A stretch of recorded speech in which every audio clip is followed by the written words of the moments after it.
The Nikki Glaser Podcast. The Nikki Glaser Podcast. Here's Nikki. Here I am. Hello, everyone. I'm Nikki Glaser. It's the Nikki Glaser Podcast. It's Thursday here in St. Louis, Mo. How are you doing out there? I hope you are all well and looking forward to the weekend. I know that I am. I'm in town. I'm in St. Louis. I'm doing a show at the Factory on Saturday night, which is a big old venue here in St. Louis. I sold it out. I'm so excited. Thank you to all the besties who are going to show up. And it's so funny because before the shows, Noah, I always go like, I bring up Andrew. Yeah. And I say, you know, he's the co-host of my podcast, the Nikki Glaser Podcast. And then I get some woos and I go like, we got some besties in the crowd, and people yell out like, "Kuh," and you know, whatever. What else do they yell? They yelled out something else that was really made me laugh. But I never know what to say. I'm just like, hi, like it's because it's awkward because there are people there that like don't listen to the show, and I don't want them to feel alienated by my enthusiasm for the besties. But I got to be honest. I'm like, I always go, hey, if you don't listen to the podcast, what the fuck is wrong with you? Like, I kind of like do a joke where I lash at them. But the besties are putting. What did you say? The besties are putting in the hours. Yeah, and I just feel. I mean, I've said this countless times, but I just feel like they're my friends, and it's just a different connection than the people whom I have seen my roast compilations or know me from Stern or what. You know, those are fans that I value as well. But the besties, I'm like, oh my God, they're just here to like support their friend. They're almost there like my parents are there, you know, like, or you know, my high school friends where they're like, we know this girl, like this is an act, like we're going to see her in her dance recital. I almost see like they see through it sometimes, where I'm like, oh God, they know the real me, like. And I know they appreciate the jokes and like the craftsmanship. And I have to say, like, my act has become more like the podcast than it ever has before in terms of just the stuff I want to talk about, the kind of topics I cover on stage. I say we, like but I mean, I do feel like it's a we thing. But anyway, I always feel a little bit awkward because I'm so excited about besties being there. And the rest of the crowd is like, wait, what is this thing that we're not a part of? And I'm like, yeah, I don't want to say it. Well, anyone listening to this is a bestie, so, and anyone who's not, get on board and I'll love you just as much as the rest. But they're my favorite fans, I have to say, you know. And then my favorite fans on top of that are ones that bring me Taylor Swift merchandise. But no, not really, but kind of. No, I don't need any gifts. Please don't feel obligated, but but just know that, like, I'll never forget you if you do. Noah. But anyway, St. Louis is going to be so fun because obviously my parents are going. I just have to drive down the road. I'm not flying there. I feel a lot of pressure to have like local references and things, which I will have, but who knows? There's just going to be a lot of people from my life there and a lot of more pressure to be spectacular, but I feel really good. So I am going to be spectacular. So it'll be fine. And also your best friend from New York, Anya, in your hometown. That's Isn't true. that special? I don't think she's ever been here. That's a good point.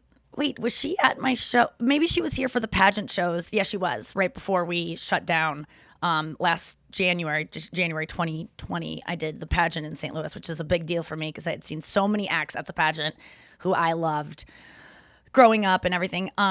But yeah, she'll be here and that'll be really fun. Kirsten is coming into town from Kansas City to be here. And my friend Taylor is also in town, who we went out with the other night. I'm going to dinner with them tomorrow night. I'm so excited to just have like a girls' dinner. And Andrew might show up too. So a girls' dinner.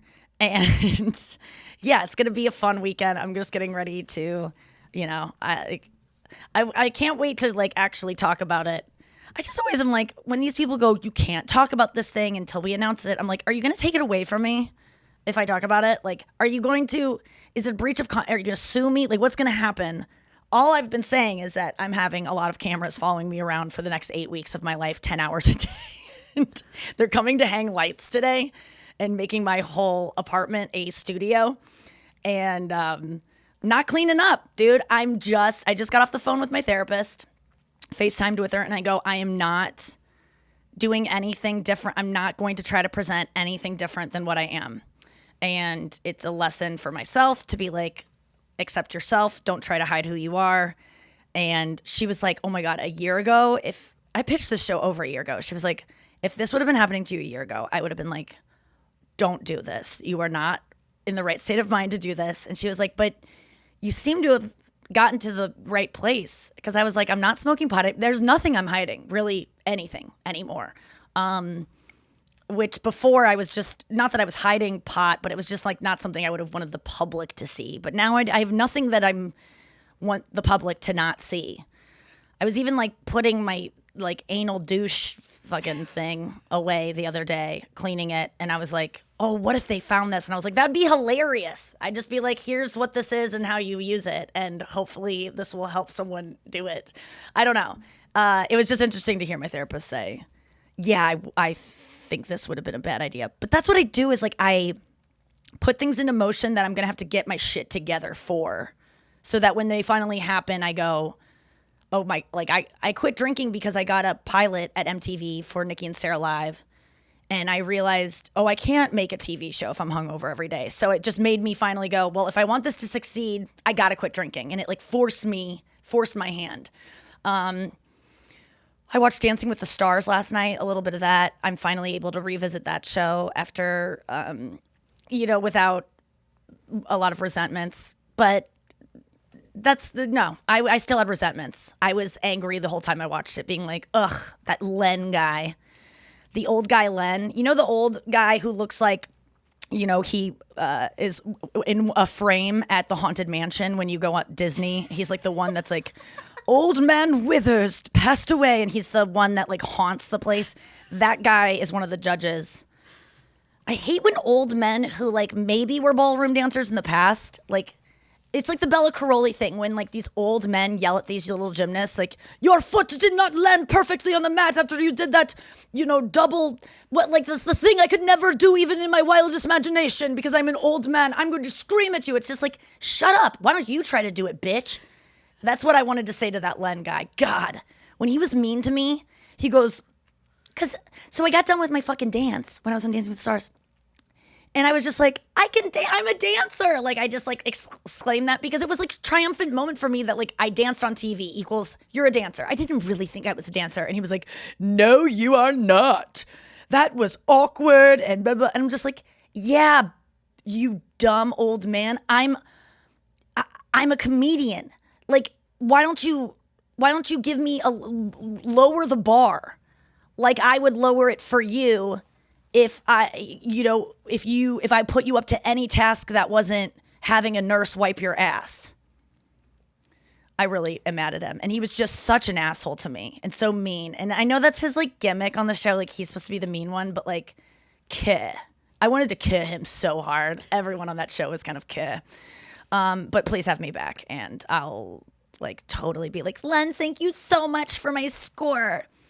I really wish I would have gone harder on him. And I was going to. I had plans on the second night after he said something mean. I was going to say, I had a really good line for him. I forget what it was. But if he said anything negative, I was going to zing him with some, it was a jerk store moment, from Seinfeld where George is eating. If you don't know the Seinfeld reference, I'm going to explain it. But if you do know it, skip ahead 30 seconds. George is at a meeting with a bunch of people, and he's just stuffing shrimp in his face from like this shrimp cocktail that's in the middle of the table. And there's a guy across the thing that goes, hey, George, the ocean called. They're running out of shrimp. And everyone laughs and is like, haha, and George feels stupid. And then the meeting ends, and George, you see him have this epiphany of like, oh my God. And he goes and he sees Jared, and he's like, I thought of the best line, the best comeback, but it was too late. So I'm going to set it up again so I can do the comeback. And his comeback is, so he goes to this meeting, he flies in these people to have this meeting again. He orders a bunch of shrimp cocktail. He's stuffing his face with it again, over the top, stuffing his face. Then finally this guy goes, hey, George. And George is like, and like stuffing his face, and then he looks up slowly and he's like waiting for the guy to say the line. He goes, the ocean called, and they said they're running out of shrimp. And George just takes out his napkin and settles himself in and finishes chewing and goes, well, the jerk store called and they're running out of you. And then the guy goes, why would they? You're the top seller. And everyone laughs again. And he's like, God damn it. So there's constantly moments in my life where I'm like, oh, jerk store. I thought of the perfect line. So I did that with this Len guy, and I was like, second night, if he's mean to me, I'm going to throw this line in his face. I forget what it was. It was really good. And then he was nice to me. He was nice because I think he knew I was getting voted off. And they can't be mean to the person who's getting voted off because it seems like a pile-on. So he was mean the first night to justify that was going to get voted off the second night. But the second night, they all already knew, because it's a fixed show, that I was going to get voted off. And there was no like, my mom was like, I knew you were getting voted off when they had the cameras in our face, like the whole time. They had us front row, you were there, Noah. Yeah. It felt, I had no idea, oddly enough. No clue that I was getting voted off first. Anyway, I watched it last night, and Gleb's partner is Sporty Spice. She looks amazing. Will you look up how old she is? You know what? It didn't even matter to me. I was just like, whoa. I don't know why I need to know that. That's true. But I was just speculating, like, her face looks so good. Whatever work she's had done, me wanty. She dresses She's very 47. young. 47? Yeah. I nailed it. That's what I said. I bet she's a decade older than me, which is wild that when I was jamming out to Spice Girls, it was just a woman that was 10 years older. I mean, that's nothing. But she's a dancer. Get out of here with this shit. Loser season. Let's bring every person that is lost first eliminated, back onto Dancing with the Stars, and let's do it again. And I will have that whole tirade against Len wiped from the internet, even though he'll probably be dead by then, because he's old. Oh, burn. I really got him. You're old, and you might die soon. That's such a weak joke. Sorry, Len. I hope you live forever in our memories, because you will die soon. So Noah, you, speaking of gymnasts, went to go see the touring U.S. gymnastics team that came through. They're like traveling around America, not competing, but just like performing. Yeah, the Gold Over America tour. That's what it's called. That must be so fun for them to have the pressure off of like a slight stumble, that they don't have to do everything. They maybe can get their periods that week, or eat a couple more bites of food. They don't have to have a tendril of hair might be able to slip out of their tight, top knot, and they won't like be deducted points by a bunch of people who have rage because they'll never be as tiny and as talented as these women. Do I have anything against judges? Possibly, yes. So was there a spirit of, tell us what it was like. Like, you said I should go see it. I think you would really enjoy it. I had no idea going in what I should be expecting. It was just the USA Gymnastics Tour, Jordan Childs, Simone Biles, and then like a bunch of other gymnasts. Rhyme, I'm gonna be mad. Sorry. Well, I don't know the rest of their names because I'm Wiles, just like Brett Piles. Morgan Hurd was there. I know she's a big deal. So it was just like, it was exactly what you said. Simone Biles comes out and she's like, this is just for us to let loose and have a good time.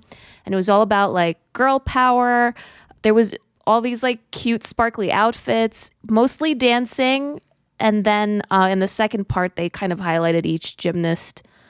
And there was a lot of like gymnastics and dancing at the same time. It was just so entertaining. I felt like when we went to see the Dancing with the Stars tour. Yes. At Radio It was City. like all that pageantry. It was like so cool. It is so fun. And you said that you were really like inspired. Even yesterday, you wore like a fun, like kind of bright tank top, and you were inspired because of all the like outfits that you had seen the day before. Tell me about that. Like, what did it does suck that only pop stars and gymnasts get to dress in these fun, or dancers on Dancing with the Stars get to dress like this. What is it going to change the way you look at your wardrobe? I think I'm going to have to color my hair pink again. I mean, it's so fun. The pink hair.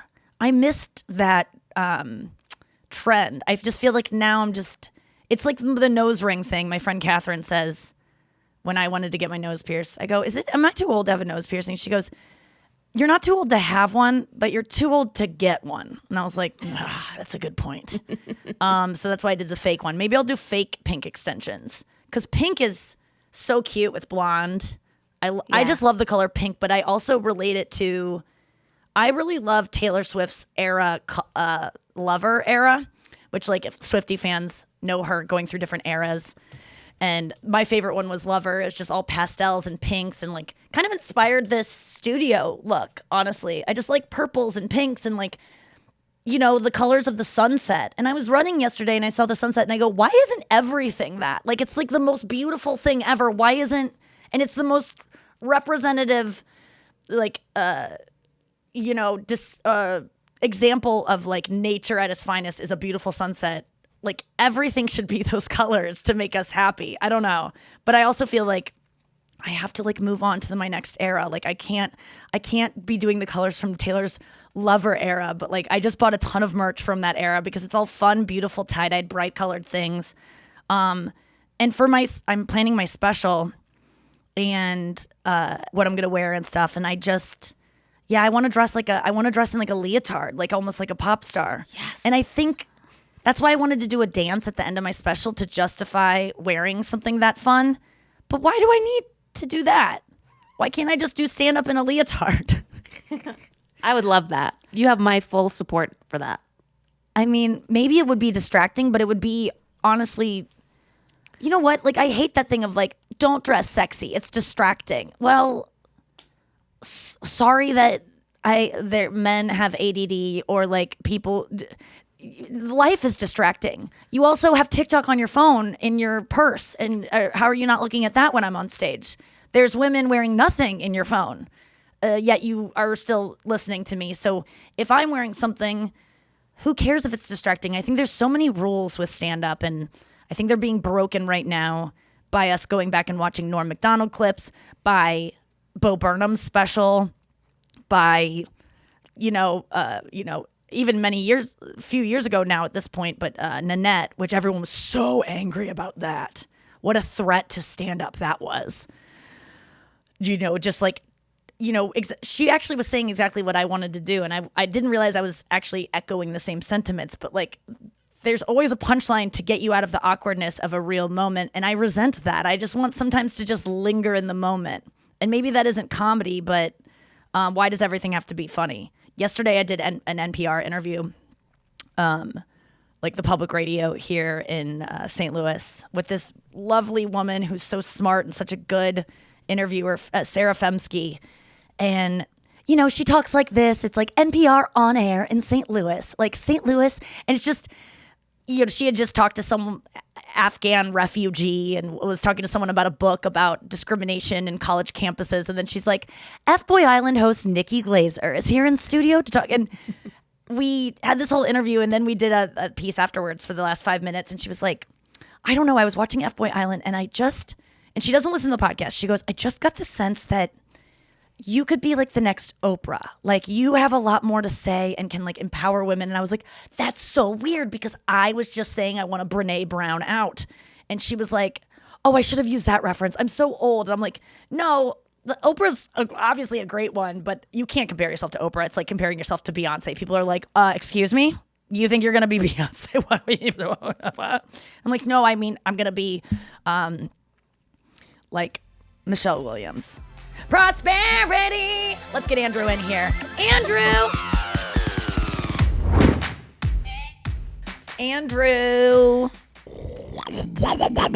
How'd you sleep? Who is that an impression of? Our toilet. Yeah, I just balconied. Yeah, I know you did.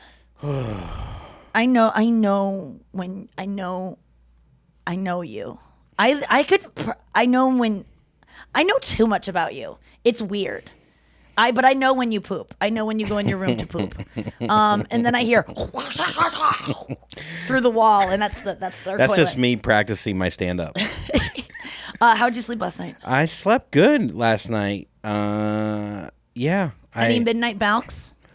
I'm trying to think. No, not recently. I haven't had too many midnight bouts. I think I'm a little bit... I don't know what it is, but I haven't been pooping in the middle of the night, which is nice. Nice. Or I just haven't been getting up to. Yes. Okay. I've just been shitting in the bed. Were those M&Ms in your bed or little tiny That's a fun candy-coated game. poops Well, back in college? What Seth didn't bring up yesterday is that they put sardines under my mattress. I mean, he didn't bring up a lot. We got off track with Seth. I wanted to just have stories about you. I like that he came in with like a plan, like how he was going to tell things. He had a couple stories he wanted to get out. He's a great guy. He's the best, dude. How I love often do you him talk so to much. him? A decent amount, especially you guys because he's text? sober and I'm sober, and What do you talk about? usually sobriety and sport. You're like, yeah. he's sober, I'm sober. So we talk about, shallow things like sports and the weather. Yeah, we just talk about girls' pussies. You know? No, we talk about, like, it's funny with him because he was as silly as, he was a little less silly to me, but we were always competitive about being funny. So now he's 8 years sober, I'm 3 years, and I feel like I'm gonna catch up. Okay, well, that's that's the funny thing about sobriety. Like, you can never get more years than, or you hope to never get more years than your Yes. fellow sober brothers and sisters. But Hopefully he falls off, and then I'm 3 years ahead, I guess. that's so funny. But no, he's just he's like a different person now, and he wasn't bad before. He was just self-sabotaging in a way. He like just we all hearing him are. talk about it. He seems to have a good head on his shoulders, a big head. He has, you know what? He has a little. It looked bigger. It looked big on the thing. Yeah, he has a pinhead. He has Really? a smaller head than me. Oh, that's crazy. I know, it's weird. It really looked big. A lot of gel. A lot of that hair gel. It's the weight alone. You know, the human head weighs 8 pounds, but Seth's weighs 14 with all the depth he and puts in 2 it. pounds without it, which is weird. Yeah, it was great having him on. I appreciate you having It is, him on. of course. It's fun to have friends on, and I think that our listeners enjoy that as well. Like having people that we really know and who know us, and that just represent the common person that isn't maybe a. I think that's why people like us, is because we don't talk like we're famous. I hope, or like not famous, Yeah. but like we're in the biz. Maybe I do. I mean, I don't know. I was watching a Norm Macdonald. Who, Oh my God. R.I.P. The Norm clips Andrew sent me last night, or the clip, was wild, you guys. What do you have to Google to get that? YouTube red carpet, Norm Macdonald, Jenny Slate. YouTube.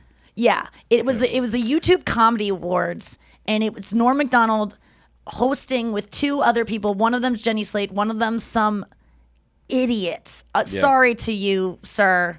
But I even went into this was 7 years ago, but I went to this guy's Instagram. He was so cringe, and I hate saying it's so cringe, but dude, you sent me the clip being like, I go, oh, I didn't say Norm was cringe or anything. I just No, you thought didn't. he's perfectly mean. no, can I just say what you said about him? Yeah. Because I go, Andrew, what are you doing in your bedroom? Because he was just in there, and I was like, come out. And he was like, oh, I'm watching Norm clips. And I said, what are you learning? What you learning? And he said, be a horrible personable person until you die. I said, horrible? He said, I mean, he was quite mean in the best way. And I said, example? And he sent me this clip. And I go, which part? Because it's a long thing. And you go, the whole thing. So then I was like, okay, I'll just watch the whole thing. Norm is so funny. He calls the Lonely Island. He goes, the Lonely Island is coming up next. They're interviewing people as they go on this comedy red carpet.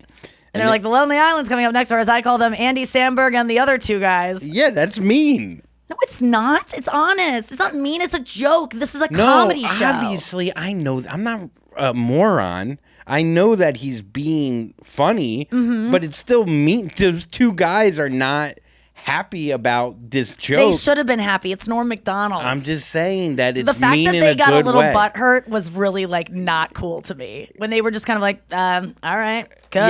Yeah, because it's mean.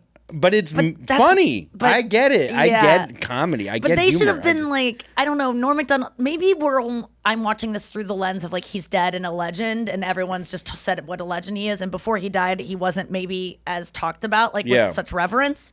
But I was a little bit like, come on, guys. Of Didn't know that he course. was making a joke, but they were like not happy. No. And it made me awkward that they were not happy. Just laugh along when someone insults you. Well, Except- Andy Samberg was loving it because he's Andy. He was the guy whose name was. No, I think Andy was but- kind of trying to be like, oh, like for the guys. I mean, Yeah. and Andy does get it. Yeah, And, yeah, like, it seemed like Andy it. seems cool, but Is there a comedian that you guys would like feel so happy to be roasted by, like if dead they or made, alive? you know, like honestly, I avoided Patrice O'Neill before he died because I mean, obviously I've avoided him after he died too, but before he died, I would never want to run into him because he was someone that could just. He wouldn't say the Lonely Island and the other 2 guys. He might say that, but that would be low level Patrice roasting. Patrice could like see your deepest insecurity right away and call it out in such a specific way that it would be like, when I've been roasted before and they've said things that I go, oh my God, people, I thought that they were going to make fun of my flat ass and the fact that no one knows who I am and I'm a whore. Not that like I'm deeply insecure and I look like Owen Wilson. Like those kinds of things are like, oh no, I thought I was the only one that thought that. That's what I never wanted. I missed out on meeting Patrice because I actively avoided him because I thought he'd be like, look at you over there, look quiet. Like, you're not as funny as everyone. And that's why you're sitting there quiet because you somehow tricked your way into, like, he would call me out for my being an imposter that I think I am, which everyone goes, you're not an imposter. You are funny. I think he would be like, no, you're not. You are an imposter. Or so, like, he would confirm my deepest fear. Yeah, there's a certain tact to being roasted and being made fun of. I think for me, I like getting made fun of usually by people that can take it back. Like, or it's like it's in good, like you could tell when someone's roasting where they're just being mean. You like not being, I don't know. I feel like Patrice, when he got made fun of, he loved it too. Even though wait, no. On the roast of oh, well, yes, that was Charlie Sheen, when Amy went after Patrice and said, "This is not only a roast of Charlie Sheen, but it's a funeral for Patrice's foot." She was like, "He's like gonna die of diabetes," and she was like,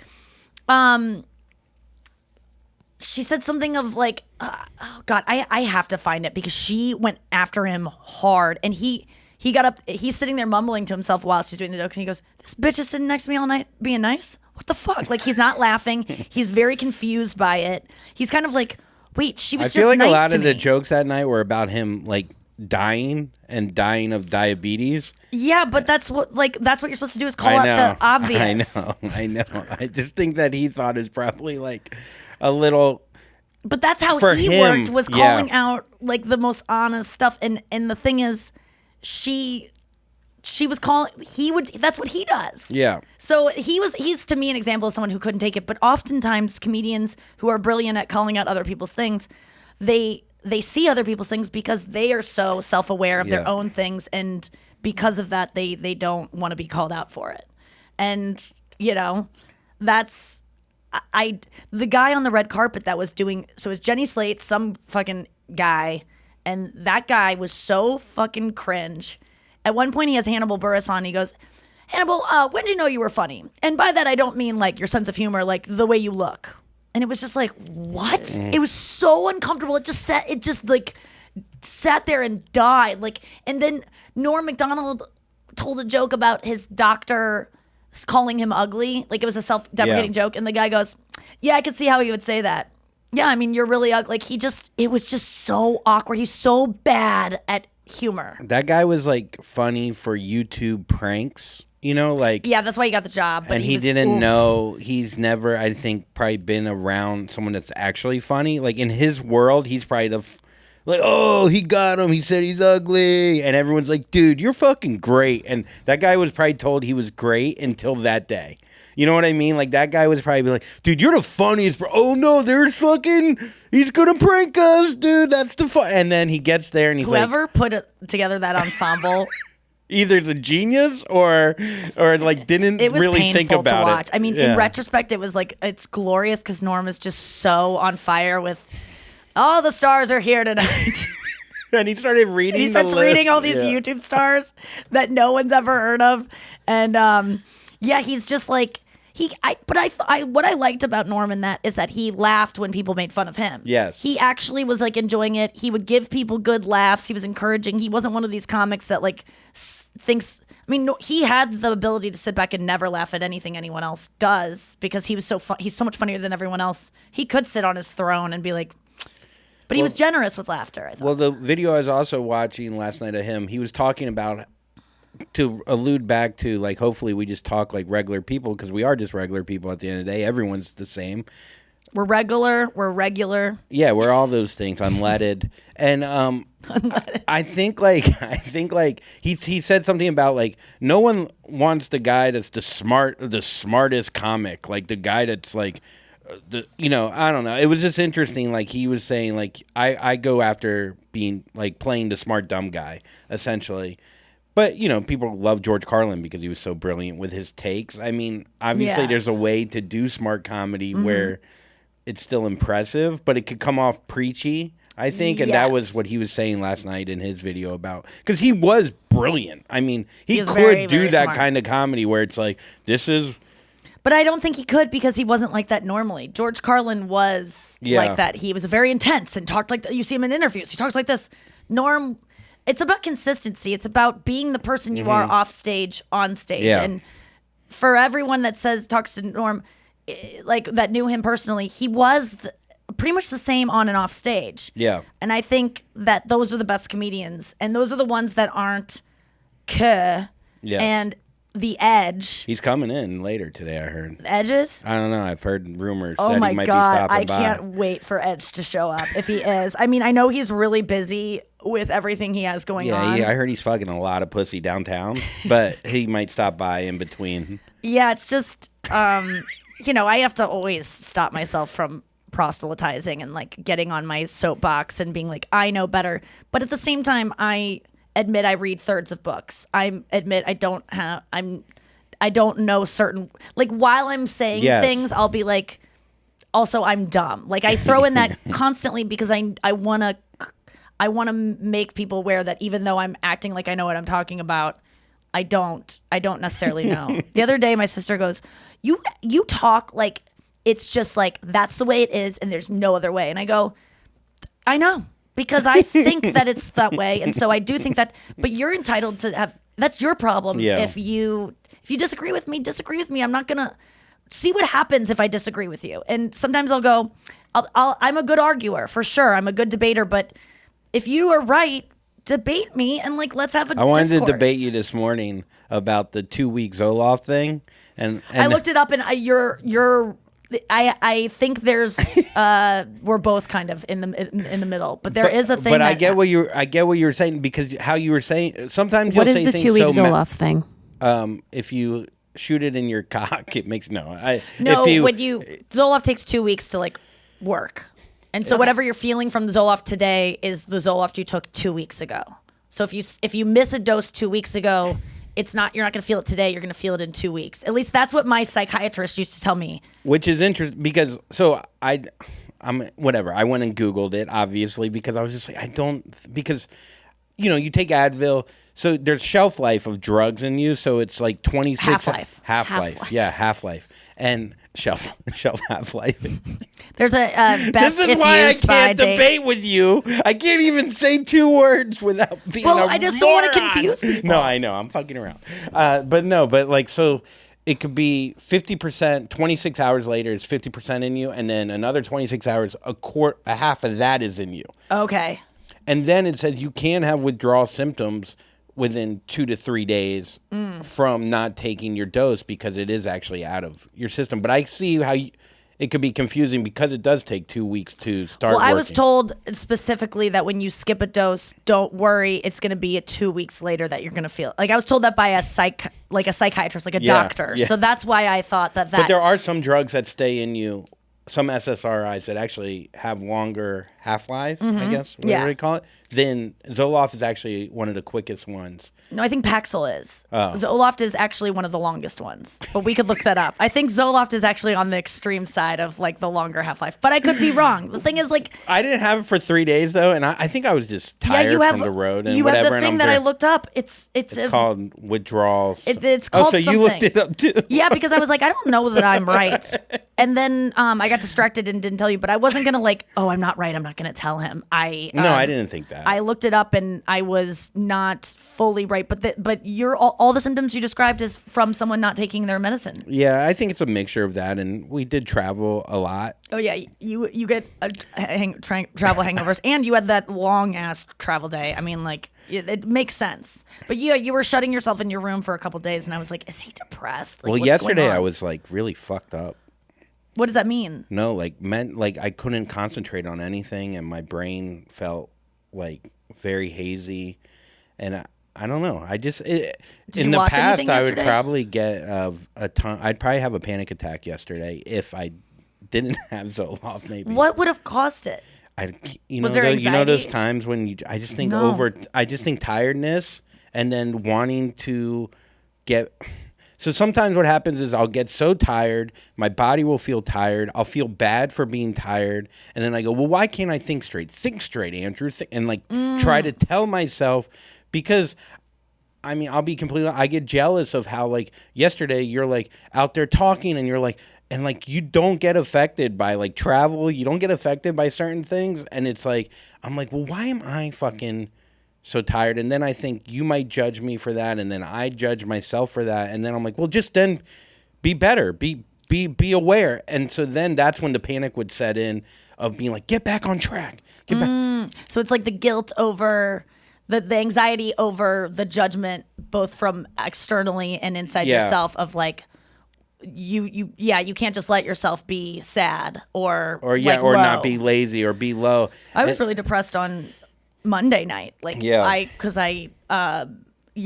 traveled all day and then I got back and I was trying to fulfill the void of like feeling restless and feeling like lonely and just feeling all these things. I filled it with like masturbation and then filled it with trying to watch TV, and then that didn't work, and I was just like, I need to take a melatonin and get out of this. And I also I texted a bunch of friends being like, I'm really depressed right now, but it's because of A, B, and C. Like this isn't me being a bad person or like weak. It's like there's reasons for it, and it'll be different tomorrow. That's the last sentence is where I can get to now, where I couldn't get to before, is a day from now or 2 days from now, you're gonna be fine. Just wait and be patient. I also can't have trouble enjoying the fine times sometimes, though, because I'm like, it's going to get bad again. Like, nothing's ever going to last. Like, don't get too excited. Because I think that roller coaster. I think that is part of the depression, is when you get so excited about, I'm never going to be fat again. I'm always going to be in shape. I'm always going to have a zest for life. Everything's always going to be great. When you are again, the disappointment is so big. So even when I'm having a great time or I feel like I'm so attractive, my waist is so tiny and I'm tan and my skin is clear, don't get fucking wrapped up in that stuff. Don't feel like that's your identity and a reason to be happy, because it will go away. All of it will. And that's I just want a balance of like accepting when I'm good, accepting when I'm bad, and not having it mean who I am. And let's get to the news. You heard it here first. Yeah, you heard it here first. The weekend is here, boy. I hope you're having all the swells out there, and I hope you checked out our video on YouTube.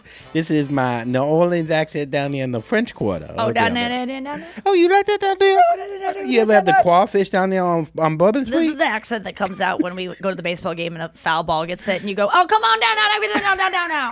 Every foul time. Ball could end up in my lap. He can't say it. It's so funny. It's the thing that maybe you do that makes me laugh harder than anything. Is it doesn't even seem like he's meditated. Like it's not premeditated to scream. No, come down now. It just is it's a reflex that a ball shoots up. There's nothing and back, funnier. And he just goes, oh no, come down now. Come on down now, foul ball down now. I love it so much because it's like a sneeze. Like you can't help it. Because when it's like, especially when it's like 200 feet away, just looking to my left and right of people going, this guy thinks a foul ball is going to ricochet. But yet you get embarrassed of me when I picked up Luigi's shit on the street with some leaves. Like, what? Why are you not embarrassed of that, guy? That's the beautiful of I get sports. to walk away from the people. You have to sit there and sit with them. That's the beautiful of sports, though. You could yell anything. You could yell, cheddar cheese, come on down there on the mild cheddar of the Havarti. And everyone go, what? Yeah, okay. Havarti sounds like a pitcher's name. It is. He played for the Cardinals. He lives in our building.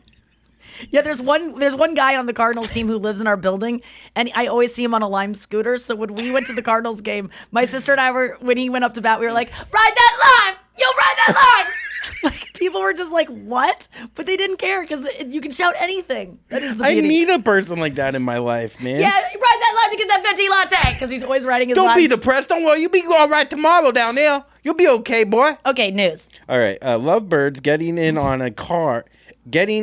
Wait, is this about actual lovebirds, or is this about two people who are in love? Two people that so are maybe say dressed it that up way. in birds. Okay. Two people dressed as lovebirds getting it on in a car, had to be rescued by cops after releasing the Toyota Yaris hard handbrake, rolling down a hill, and the car rolling on its side. The police report says the couple were strengthening their relationship. So this couple be fucking in a Yaris. I was picturing her like putting the e-brake inside of her and strengthening her pussy. There's something sexual about that e-brake that sometimes I do just want to sit on it. Because, dude, when it's hard to push When down. you go, there's something about like, I think I will do that in my life. I want a relationship where a guy gets in the car and I'm like, just like, oh, I'm looking for something, and I have like my skirt over it so they don't know, and I'm like, I might just have the e-brake inside me, and they'll go, what the fuck is wrong? I love doing weird sex things and having guys go, what is wrong with you? And I'm just like, isn't this hilarious? This is in me. And then it's like, then we fly down the hill. The handbrake, though. It's like a strong construction man with tough hands. Like, that's how it feels like when you pull it up. I don't mean the ones that are like, you know, like the old school ones, right? Where it's a manual like car where you're having to like, I mean the e-brake. It's almost like skinnier than a dick. Yeah, but it makes that sound. It goes that right, and it sound. gives you like that really like you got to pull it that last inch is like, it's literally like you're stopping the car from going down the hill with just your hand. Man, some girls can't do it. I get really aroused by the way a man drives. I didn't know that about myself, but I can be really unattracted to someone by how they drive and then really horned up. I think it's about feeling safe and feeling like they take chances and they're just like badass. And like, I want to feel safe, but also be like a little bit like, oh my God, he's like kind of going fast. Like that's my like zone of arousal, is like feeling like I'm protected and he's worried about me and like he's buckled up and like he's not going to put me in harm's way, but we're going to like, he's going to get me there Do you fast. like a guy driving it like an old stick shift? Like, does that turn you on? I don't care what you drive. I just like the vibe of like your vibe on the road. But in that, there's a thin line between that and being right? Like driving too fast and too erratic. No, I don't want him to do it for show. I want him to do it so we get there fast. And like, he's just like, God, these people don't like, it's kind of like me. Like I drive in a way that's like, everyone around me probably thinks I'm a crazy driver, but what I'm doing is like I know where I'm going and I'm more spatially aware, and people are just kind of like and I'm just like, okay, I'm just gonna cut in front of you because you're slow and I know you're not gonna speed up erratically because I've been seeing you for a half mile now driving 30 miles an hour in a 40, so I'm just gonna go in front of you even though I know there's like 2 car lengths for me to weave in front of before I hit the car in front of me. It seems crazy, but I know there's no way this guy is going to all of a sudden speed up and block me. If that makes any sense. But that does happen. I mean, you have been in wrecks. No, I have. I've been in one wreck when I was 16. I hit a garbage man, but since then I've never been in one. That could be a line from Clueless. That's such a funny line. But when you're 16, you get a pass. When you first get your license, you get one wreck. Oh my God! When I was 16, I got in a wreck my first month. Yeah, in my car. Any parents out there, do not let your children just get a license and just go willy nilly. It's they so don't know funny what they're doing. When you're 16 and you like pull My in, sister got in I one. would pull into like another lane and like completely like run a guy off the road, and then he'd get up in me and go, "What the fuck, man? Fuck you!" And I'd be like, like, "Hey, sorry about that. Sorry." When people run, like get in my lane and they don't see me, I don't go, "What's wrong with you?" I'm just like, they didn't see me. Yeah, like I know. It's okay. Just slow down and go. Oh. Like, you protect them from themselves. Like, I hate people that see someone making an error and then they speed up so that the error's even worse. Oh, yeah. As opposed to just seeing someone making an error and giving them room to make the error. Like, it's okay. Like, you've done that too. Wouldn't you want someone to give you space as opposed to like, actually, I'm going to speed up to show them that was so dangerous. Like, now you're making it a thing when really they're not going to learn from that. Just give them space and make the road a safer place. And my brother's like, we're in Florida, like, that guy could have a gun. And I'm like, oh, exactly. Yeah. Oh, yeah. That's the thing. It's like, if I can yell, please beg men out there, stop. If I accidentally don't see you in my blind spot and I start to veer over, honk gently, but then don't speed up so that it's more dangerous. And if you can, brake enough so that this dumb idiot that didn't check all of her rear view mirrors enough can just ease into the road, because you know you can do that. But if you're trying, but this goes back to your first thing. Where If they're about to hit if I you, see yes, honk. something, I squeeze in, and I know they're not. But then that behavior probably leads to you eventually cutting someone off. That's why I don't No, do it's it. not. I don't cut people off. I just get in front of them in a way that they might be like, wow, that's going faster than me and got in front of me. I'm not going cutting them off so that they have to brake. Yeah. They can keep going. I do everything so that everything can stay the way it was. There's no me making someone have to go, what? But oftentimes they do that because they're crazy and they're too anxious. And that's not my fault.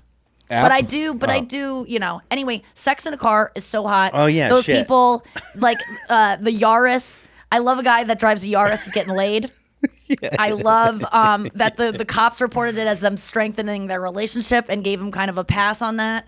I think. Have you ever fucked in a car? A Yaris is a small car to fuck in. Have you ever fucked in a car? Yeah, like in the back of a Land Cruiser where the seats are down. Oh, that's like a full-on. Yeah, that's like a studio apartment. 2-bedroom. Yeah. Yeah. It's pretty. How did it work out? It was just like me and my ex-boyfriend were both living with our parents at the time. It was like over like no, actually we were both living with our parents, so we didn't have a place to go, and we were both broke, so we couldn't get a hotel room, and so I would just. Oh, that's so hot. go peel. What music was playing? Was the AC on? Was the windows? When I would hook up in a car, you It would fog be- it out. No, I would not. I would turn off the car. You turn Like, the car. Oh, because you don't my want to dad, waste. my dad has taught me to not Nothing waste. hotter than a girl being like, "We got to turn the car off and fucking 140 That's the number degrees." one waste of energy is when you have a car that's just turned on and just running as it's parked. Just But you should have the AC. I mean, you're sitting there. It was in the winter, so Oh, it would be like okay. it would get cold, and then we would heat it up with our body heat, and it was kind of fun. Yeah. Yeah, it's hard though. Like those positions, it's not as like in movies. It's like- oh, my first time, I'm gonna be in the back seat. Yeah. And now, there's always that scene. I mean, what kind of guy? I just want to get fingered while the guy drives, and I'm in the passenger seat. Yeah, that's hot. One time, my ex-boyfriend and I, we were driving across the country, and he hooked up. He had he brought in one of those boxes that has plugs in it, so that we could plug in the wand, which was the third party of our relationship. And I had the wand. We were driving across the country. We were doing like a road trip that girl just got murdered on kind of thing. It was the same kind of road trip of like all the national parks, driving to LA from New York.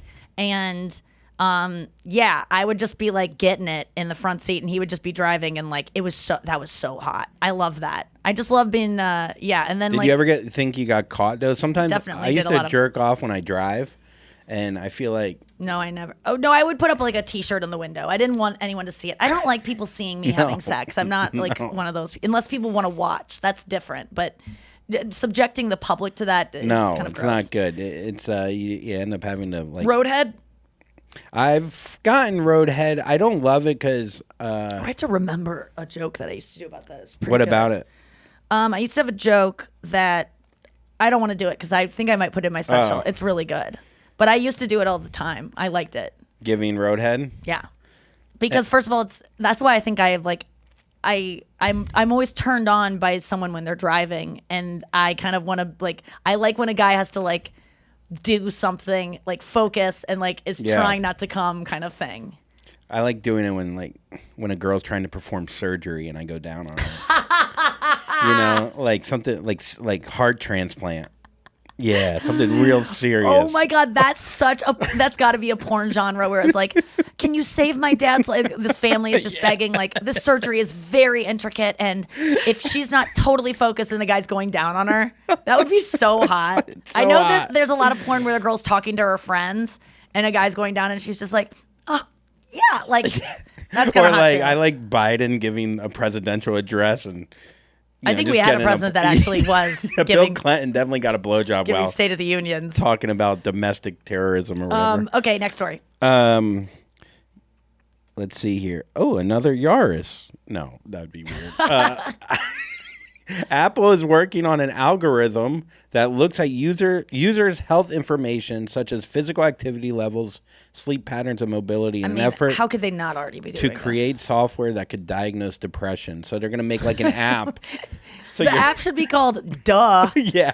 Like, you don't need to look at my heart stats. Just, am I an American who has Instagram? Diagnosis, depressed. Everyone is depressed. Can I just say that? Stop acting like you're too good for depression. Who do you know that's not depressed? If you do know someone, it's someone who doesn't have a smartphone. Or they're liars. It's just like everyone's kind of depressed. It's so funny. It's not. It's okay to admit it, but that is so hilarious. funny, like a computer being like, "Oh, based off this and this and this and this." Like, it's like, shut the fuck up. Like No, it's like, do you follow Emrata and Alexis Wren? Yeah, you have severe depression. Do you follow Dan Blazarian? Yeah, you're probably suicidal, and we should just admit you to a hospital right now. Like, And then you're like, thanks, Apple. Like, I would have never known. and like Apple gives a fuck about our mental health. No, they want to know because Fuck you'll buy you. more when you're depressed, and then they'll give you more ads during that time because now they know what the fuck's going on. Yeah, now it's all, and they probably are in with pharmaceutical companies to like, okay, well then the other day I cannot believe this app that was marketed to me on my stories. I'm watching Instagram stories, flips to one, and it was like, do you not understand your emotions? Are your emotions blocked? Do you have trouble crying? I was like, this motherfucker, how did it know my specific thing that I don't cry, that I have blocked? Are you in your bathroom right now? Are you looking in the mirror? Are you telling yourself so you're not specific? I go, Yeah. how did someone make an app or program that is this catered to Yeah. my needs? It felt like a bot made it. Like a bot made an app that's going to reroute me to an app. It's what I don't trust anything anymore. I can't. Conspiracy Nikki's coming out. I can't. I'm just like, how did that? It didn't feel good. But You didn't feel seen? sometimes with Poshmark or like some of the shopping sites Yeah. I'm going to, they'll really nail my needs where I go, this person knows me better than anyone. But no, I felt seen for sure. I mean, that is interesting that our phones know us better than our partners. Like our phones will suggest presents for us to get ourselves that your husband would never buy you. Yeah, your wife or will think get to you socks, and it's like, motherfucker, I wanted a new PlayStation. I didn't want a Pandora like jewelry, like shitty charm bracelet. I wanted an engagement with a ring. martini glass on, or like I wanted a divorce. Yeah, my app somehow knew that. Thanks, Apple. All right, shit. let's take a quick break, and we'll be back with our weekly sports moment. Oh man, she is thrilled. Here's Andrew's weekly sports moment. All right, we're back. Okay, let's do it. Weekly sports. Oh man, she's gonna kill me one day. Okay, a bettor turned a promotional $25 bet into $133. You said better, and I was confused. Eddie Better. A better? No one calls them betters. A bettor? Okay, I wish you were a better man. I wish you, yeah. Waiting, watching the clock. It's 4 o'clock. It's got to stop. Tell her. Okay. Take that. A bettor. No, it's a better, but it's just not the best way to say it. What do you say? A guy who places bets. Yeah, I don't write. You can rewrite them in your brain to present them so that I don't want to make Noah upset. If I was reading that, I would say, "Oh, a better," and I could read it like. But if I'm hearing it, you got to sometimes change things. A man who bets, or a person who bets, turned a one who promotes a $25, which is $25 bet into $133,000 via a 16 NFL parlay and hit 15 consecutive picks. Okay, well, you're gonna have to tell me what a parlay is. A parlay is when you Parlez-vous football? Yeah, parlez-vous football. No, it's so you bet. You have to, each game has to win. Like each game you have to hit. So let's say you bet the 49ers, they got to win. And then connected to that, the Dolphins also have to win. That's a 2-game parlay.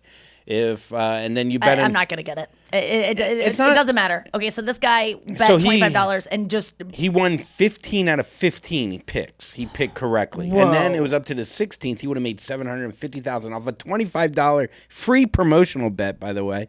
Wait, so he didn't spend $25 or he did? He did, but he got that free from the Okay. casino, which is just a whole Now, I nother wonder thing. how much this guy has spent in his lifetime betting. Like, that's what I always go, is this really a guy that just wandered in and was there with some friends, doesn't usually bet? That's a great story. Look, this guy is guy- going to yes. now turn this $133,000 into a bunch of losses. His family hasn't eaten for 3 months because he did a 48-game parlay, which he just felt good Betting about. on sports, I mean, how does not everyone do it that cares about sports? I mean, I feel like it would make you care so much more. I mean, there's a don't billion you dollar do it? industry. Because I did this one day. I go, oh, you know what I'll do? I'll figure it out. I'll just do a lot of small bets, but a lot of games. And I bet 50 games at like $50 a game, and I lost 48 of them. So I had a 48 negative parlay or whatever. I don't know. I didn't connect them all, but I just lost. And I lost $2,500 and just going and you got to go get cash because that was before Venmo. And when you feel cash being turned over, I was just like, okay, I'm done. Gambling I'm sites done. and things must have benefited so much from digital because you just don't feel like you're spending actual money. And chips, like chips don't feel like money. That's why they use chips, I Yes. feel like. And also, did you know that the carpet on a casino floor is so erratic so that if you drop a chip, Yes. you will not see it and they can have it as a gain. Yeah, and their weather. That's why the carpet looks insane. It's not because they're fun. And I think it's also a mental thing of keeping you more awake, like more things happening in Like your me, eye. And that's why it's so cold in there as well, because it keeps you awake so then you could bet longer. Oh, Because the man. longer you bet, the more chance you have to lose. I'm so grateful that, and you should be too as well, that you had that loss and it felt so bad that you go, I don't want to do that again. Like that's the way some people feel after they drink and they have a hangover. They're like, that was stupid and not worth it. I'm not going to do that again. Whereas I was like, that was worth the good feeling that I had on top of that. Oh my God. Yeah. Norm Macdonald gambled away his life's fortune 3 times. I heard. Yeah, he was talking about how he would gamble, and I get this too. So when you're like addicted to being a spendthrift and you're spending your money, and you make like $200,000, right? And you spend, let's say you spend 150 of it, then you have 50,000 left. You don't see it as like, I gotta hold on. You're like, I might as well just get rid of this too. Like there's a weird mental thing, and that's what he was talking about on WTF, where he lost like a few $100,000, and Mark is like, how did you keep playing? He's like, well, I already lost that. I might as well. So, yeah, it's that's a weird mental thing. I heard this thing from my brother-in-law who now has a retail shop. He was like doing some research about just like pricing and what people do. And he told us that, if there was some ski shop story of a guy that had a ski shop and there was a coat that was like $20,000, it was some kind of special coat. The person brings it up to the counter, is like, I want this coat. And they go, actually, the hood is not, the hood, I have to unzip this. The liner actually is an extra 10. That doesn't come with the coat. And the person goes, and they just go, okay, yeah, throw it in. They do that because they know, they put the liner in the coat knowing it's going to be an add-on, because if you're willing to part with $20,000 for a coat, you're willing to part with $30,000 for the whole coat. So it's like, it's psychologically. Well, the initial thing was the French fry is like the number one add-on thing, and that changed everything. So like when you buy a cheeseburger meal, like, and you're like, oh, well, why don't we add some fries with that? And you're like, oh yeah, that makes sense. Like they don't even think about it. And they're like, well, here's another $1. It's like, I already bought it. That's why movie places make a small soda $2, a medium soda $5, and a large $6. Because why would you spend an extra $1 to get the large when really the markup is from the small to the large? You're not even looking at the small because you want a lot. You're looking at the medium and you go, well, what a deal that is based on the large. It's all. Fast forward to that guy having diabetes and getting his feet cut off and losing $2 million in medical bills. He's like, but I saved that. Amy Schumer offending him at the roast. Yeah. All right. Let's get to our weekly segment where we go through listeners' mail. It's time for Fanthrax.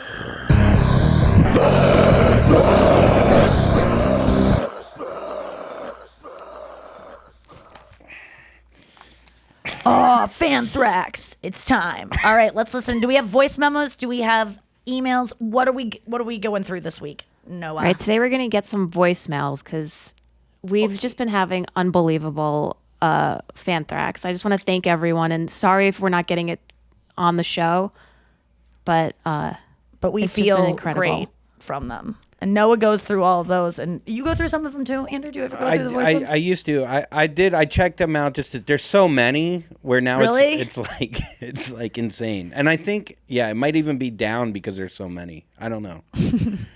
No, it's not down. It's working okay. just fine. This one Sorry. came in 17 hours ago from Christine. Okay. Ready? Wow.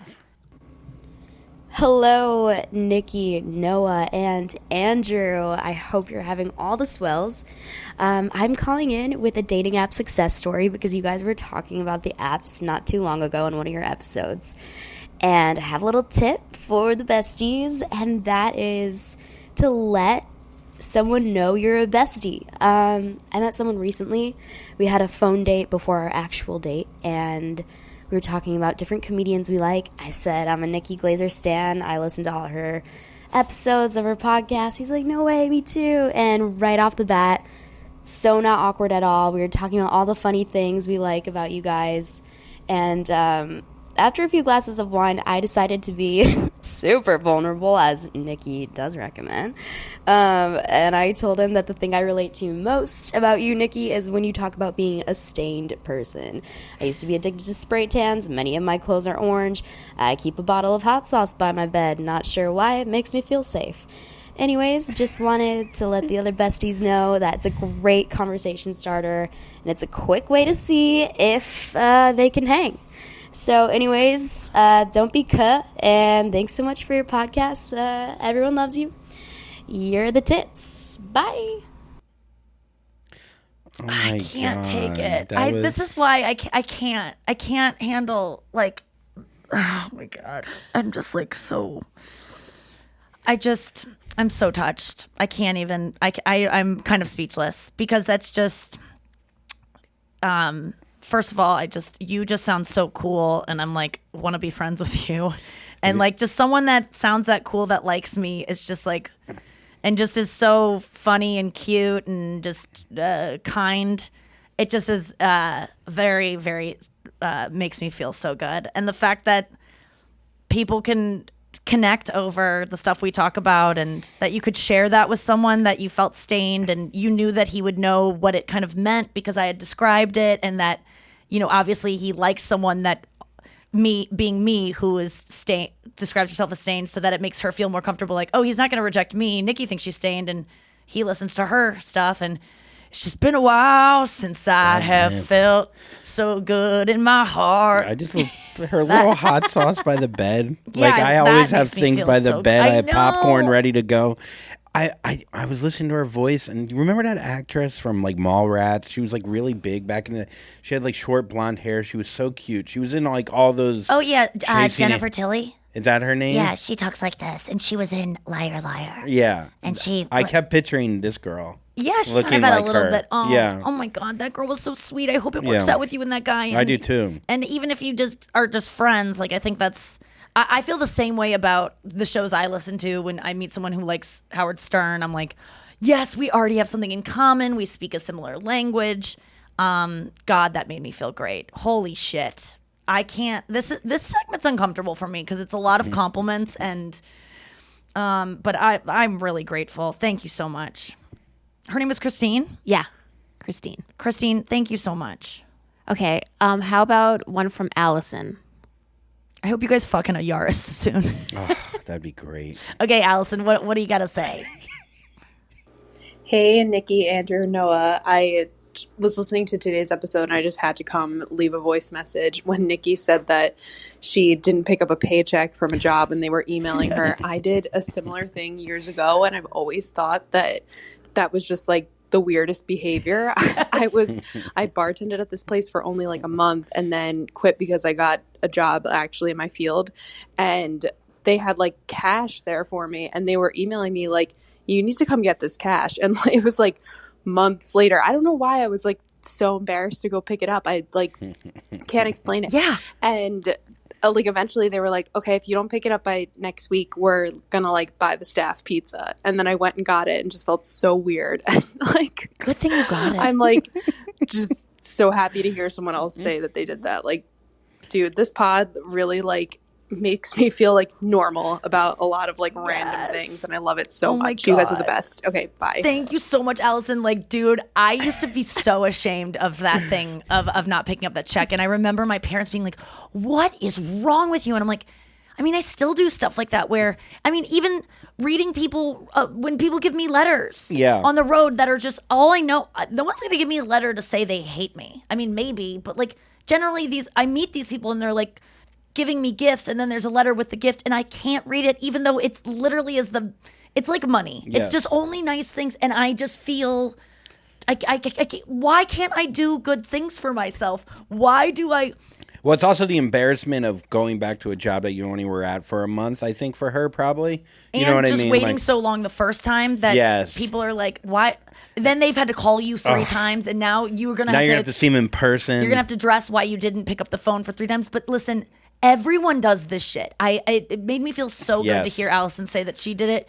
But I've learned that everyone does this where it's like other people, some people just, not everyone does it. Some people truly don't understand how you could ever not go pick up a check. But I'll tell you, there's a lot of people that really relate to not doing something that. Well, it could also be like not deserving, not feeling like you deserve that money because you quit. You know what I mean? Like, or like I'll have a check for this show downstairs in the mailbox, and I won't go get it because part of me, I think, probably feels like I don't deserve it. I won't it's just deposit like, what? checks. Like, what are you doing, dude? Also, threaten me with someone's going to have a pizza party? Fuck that. Like, I love that was the last draw. She's like, fuck I that. thought she was going to go, yeah, let him have it. I would have been like, oh, good, it's going to a good cause. I'm proud of her for going to get it. I do too. I love it. I love that she did that. But I do that all the time of like just avoiding things I want. I was just thought of an example that was so like recent. Oh, I mean, we've all felt this way when let's say someone texts us, and then we don't get back to it right away, and we go, we'll get to it tomorrow. Then we don't get to it tomorrow. Then it's a week later, and they follow up again. And you go, you know what? I can get back to this. There's an excuse for why I didn't get. Oh shit! But then you wait on that one. Then they follow up a third time, and at that point, you just go, I'm just gonna not know this person anymore. I'm just never gonna. I'm just gonna like. I've done that so many times. I should just end this friendship. When really, let's just start being okay with not getting back to people because you if someone did that to you, you would understand. It wouldn't be because I've done it to people that I love. I know, but get back to them. Don't be okay with getting back. Be okay with getting back late and going. Listen, I don't know why I couldn't do it, but I have some sort of weird thing where once I missed 3 of your calls, I just got scared of even writing you ever. I've done this so many times in my life. Because you play how they're going to react to when you finally write back. Be like, oh, I guess you do finally write back. And you know what? Sometimes they do. Which is fine, too. Fine, but my dad did. He goes, how was the weekend 2 days ago? Yeah. And then yesterday he wrote, Ferris Bueller. Anyone? Bueller. And then I was like, fuck, I can't write back. And then I just wrote back. He goes, okay, cool. Get some rest. Like, it was like such like, I don't know. It's like, whatever. Just, if people don't forgive you, they're in the wrong. You would forgive someone if they ghosted you for 3 weeks when you're following up. It's just, and don't take it personally if someone does that to you, because realize that you've done it to them and it doesn't mean you don't like that person. Not it's at just all. like bad timing. Okay, let's get to the next one. But in this case, I hate my father. So. Oh, yeah. I mean, yeah. That's different. But no, I'm just kidding, Dad. I love you. I can't wait to play golf with you in a few weeks. I miss you. Okay, this one's from Taylor. Hey guys, I'm a huge fan of the podcast. Is this Taylor I Swift? wanted to share a mispronunciation story. I was substitute teaching for 4th grade, and I was supposed to read this passage to the students, and it was about crocheting. And so that's correctly how you pronounce it, crocheting. I pronounce it as crotch-e-ting. And I said it probably 15 times. It wasn't just like once. This essay thing was all about crocheting. And literally one of the students had to correct me. It was really embarrassing, but also hopefully that brought a smile to your face. Okay, bye. Oh, crotch-e-ting. Oh my God.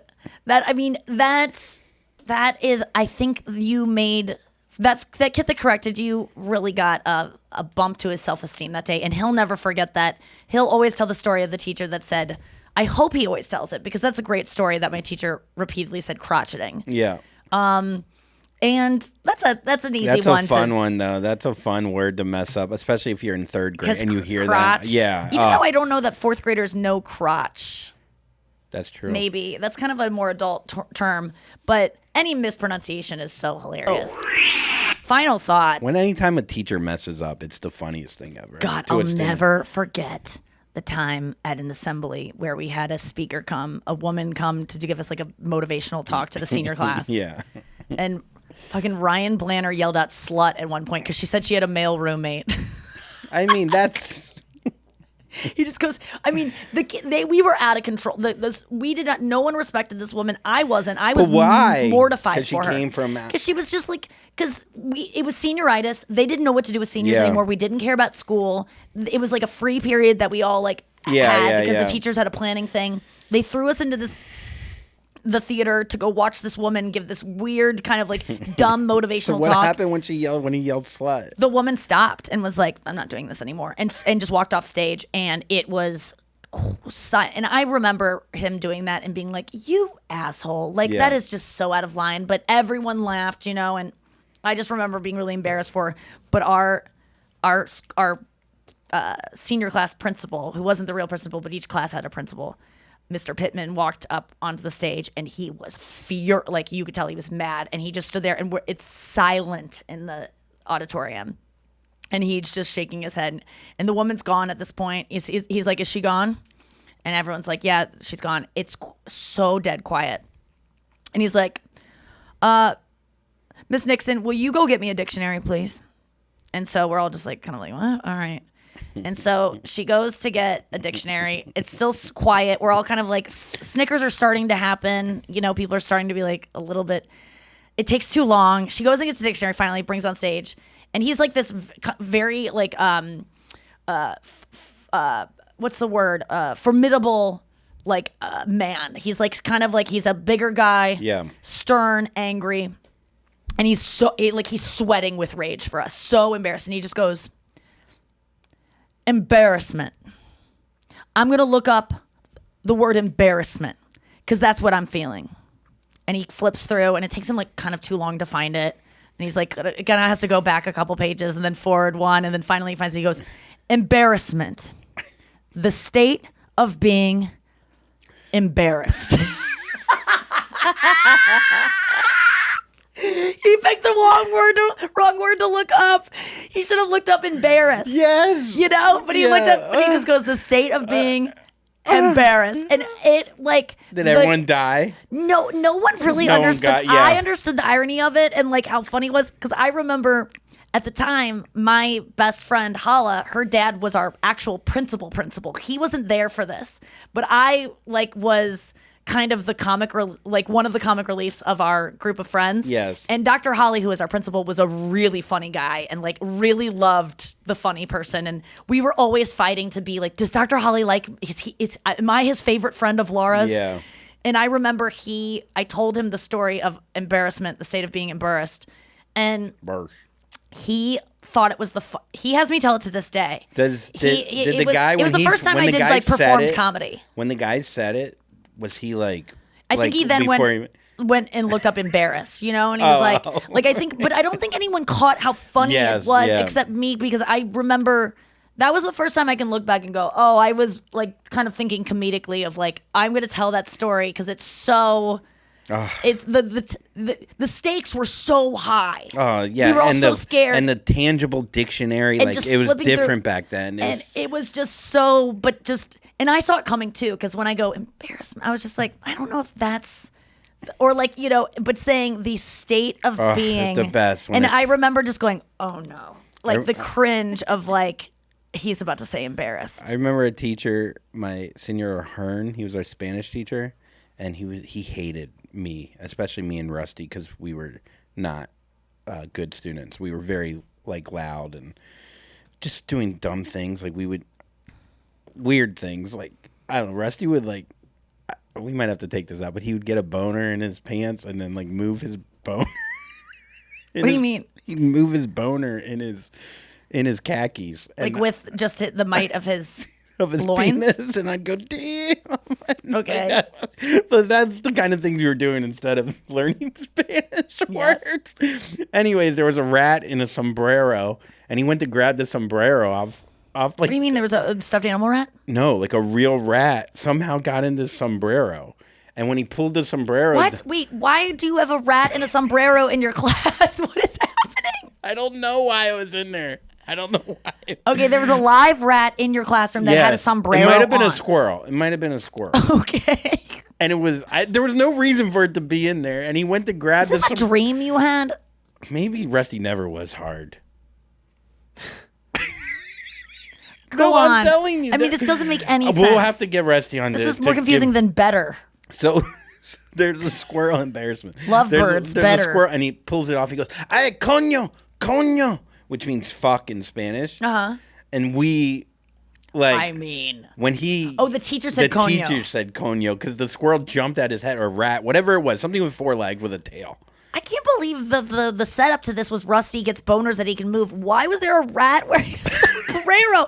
I mean, I thought you were insane to present that and not say like I had to talk us through it, be like, it was a stuffed animal rat Well, that was first on of all, the top I should of the have shelf. said he went to grab the sombrero, and a fucking rat was in there. That's how I should have done it. Oh, so yes, he was going to grab a sombrero that was on the top of the shelf, and there was some kind of rodent that Yes. had like made a nest in it. Yes. And it fell out, and then your teacher goes, Oh, coño. coño. And did you guys know that meant fuck? Yes, and we were dying. I was Oh, like, dude, so the exciting. Fuck, he's fuck, dude. When he's a fuck. teachers are real. Yeah, and he got scared. You never see a teacher scared, because they're always in control. Yeah. And he was like, oh, coño. Oh, I coño. remember a teacher saying fuck for the first time when he was like, I want to fuck you.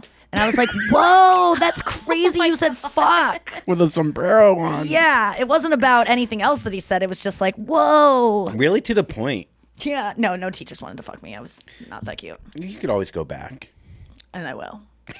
All right. Thank you guys listening. Thank you guys listening. Thank you guys And girls. listening. The act of hearing. Yes. Listening. Thank you for listening to the podcast all week long. And yes, we do have video up on our YouTube channel. Go find it at the link in our bio. Thank you for all the Fanthrax. Thank you all for coming to shows. We'll see you this weekend in St. Louis. And we'll be back on Monday with shows. And watch us on YouTube. Spread the word. Don't be care. And Jack in the box. Sombrero.